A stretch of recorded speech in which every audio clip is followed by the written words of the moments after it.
فائدہ یہ تھا کہ اگر یہ دو پہاڑ نہ ہوتے اور مسلمان 2 لاکھ رومنز پر حملہ کرتے تو رومنز مسلمانوں کو چاروں طرف سے گھیر کر ختم کر سکتے تھے، لیکن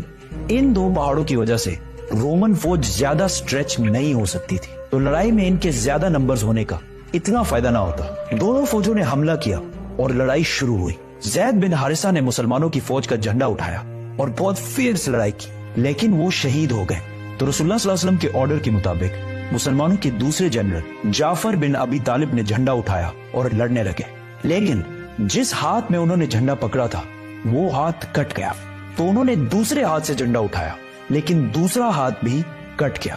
اور جعفر رضی اللہ تعالیٰ عنہ شہید ہو گئے۔ جنگ کے بعد ان کے جسم پر تلوار کے 50 نشان ملے اور ان 50 میں سے ایک بھی پیٹھ پر نہیں تھا، سارے کے سارے فرنٹ پر لگے تھے۔ تو اب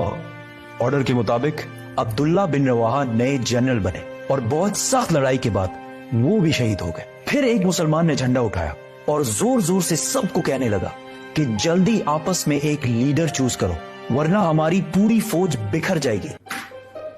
یہ جنگ مدینہ سے 1000 کلومیٹر دور موتا میں ہو رہی تھی، لیکن رسول اللہ صلی اللہ علیہ وسلم نے اس جنگ کے بارے میں مدینہ میں مسلمانوں کو پہلے ہی بتا دیا تھا کہ سب سے پہلے زید نے جھنڈا اٹھایا اور وہ شہید کر دیے گئے، اس کے بعد جعفر نے جھنڈا اٹھایا اور وہ بھی شہید کر دیے گئے، اس کے بعد عبداللہ بن رواحہ نے جھنڈا اٹھایا اور وہ بھی شہید کر دیے گئے، اس کے بعد مسلمانوں نے سیف اللہ کی تلواروں میں سے ایک تلوار کو اپنا لیڈر بنا لیا ہے۔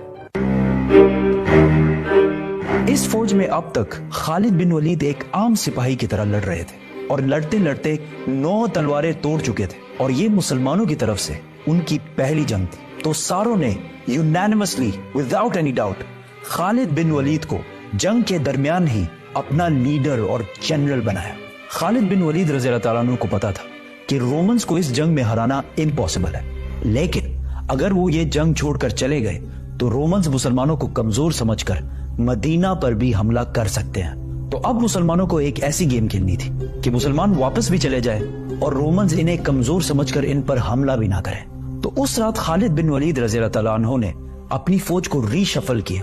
مطلب رائٹ والوں کو لیفٹ اور پیچھے والوں کو آگے کیا۔